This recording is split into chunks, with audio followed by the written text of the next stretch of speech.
melanjuti bagian pertama tentang hubungan internasional. Untuk dapat memahami materi yang ada dalam video kali ini, ditonton sampai habis ya. Nah, kita pahami dulu ya apa yang dimaksud dengan organisasi internasional. Organisasi internasional adalah organisasi yang berkedudukan sebagai subjek hukum internasional dan mempunyai kapasitas untuk membuat perjanjian internasional.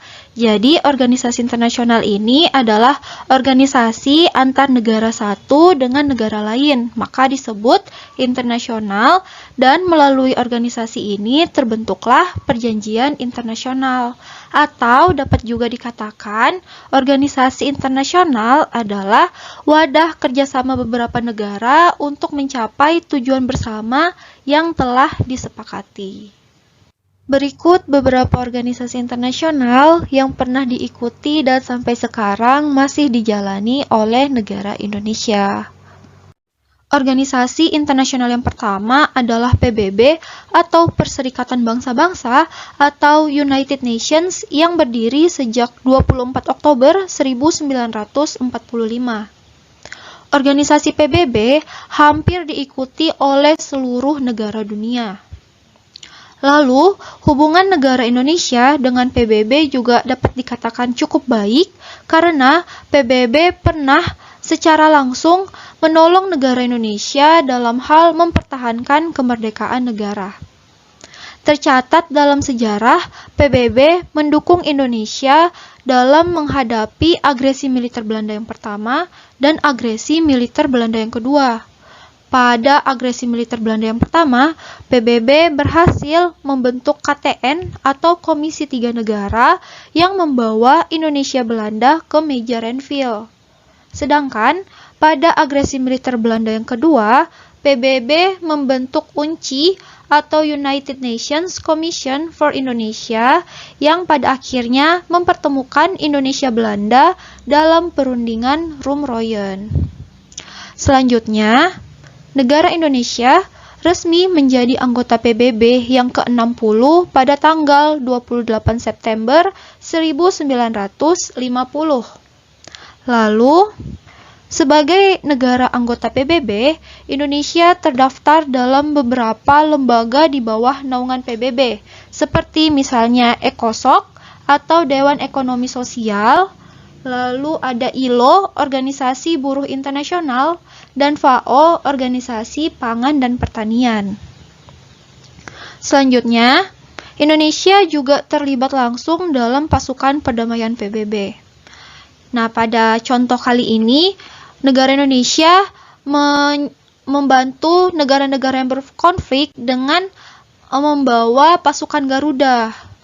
Lalu selanjutnya, Indonesia meraih prestasi dengan terpilihnya Mochtar Kusumaatmadja sebagai anggota ILC atau International Law Commission pada periode 1992 sampai tahun 2001. Organisasi internasional yang kedua adalah ASEAN atau Association of Southeast Asian Nations yang berdiri sejak 8 Agustus 1967.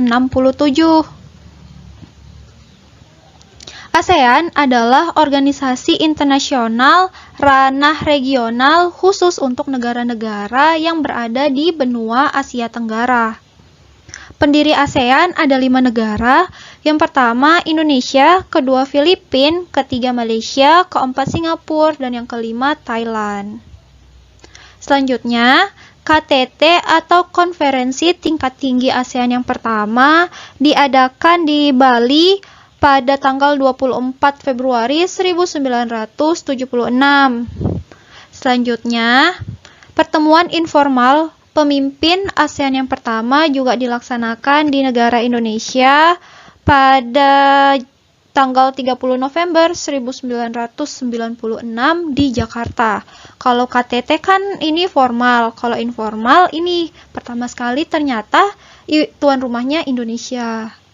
Lalu yang keempat, negara Indonesia juga menjadi tempat berlangsungnya konferensi tingkat tinggi ASEAN yang ke-9 di Bali tanggal 7 Oktober tahun 2003. Organisasi internasional yang ketiga adalah GNB atau Gerakan Non-Blok yang berdiri sejak 1 September 1961.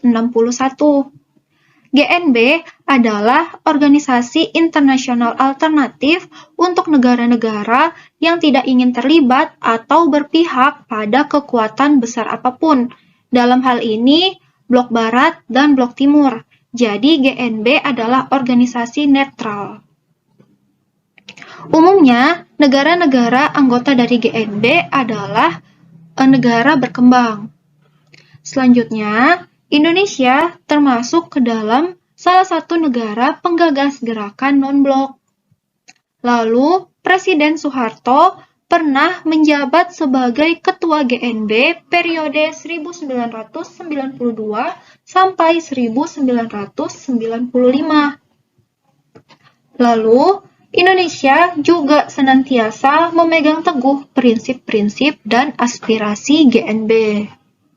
Yang terakhir, Indonesia dipercaya menyelesaikan berbagai konflik regional, seperti misalnya menyelesaikan konflik berdarah di Kamboja, lalu gerakan separatisme Moro di Filipina, dan sengketa di Laut Cina Selatan. Sekian materi kali ini. Bila ada pertanyaan, boleh tinggalkan di kolom komentar ya. Terima kasih.